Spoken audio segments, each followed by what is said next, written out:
La béatitude promise nous place devant les choix moraux décisifs. Elle nous invite à purifier notre cœur de ses instincts mauvais, à rechercher l'amour de Dieu par-dessus tout.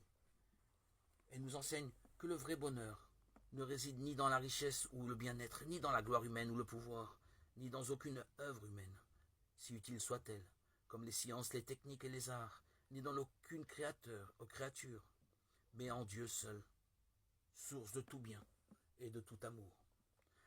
La richesse est la grande divinité du jour, c'est à elle que la multitude, toute la masse des hommes rend un instinctif hommage. Ils mesurent le bonheur d'après la fortune aussi. Ils mesurent l'honorabilité. Tout cela vient de cette conviction qu'avec la richesse, on peut tout. La richesse est donc une des idoles du jour, et la notoriété en est une autre.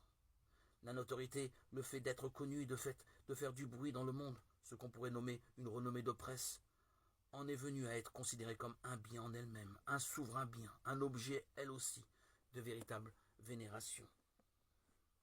Le sermon sur la montagne est l'enseignement qui nous décrit les chemins qui conduisent au royaume des cieux.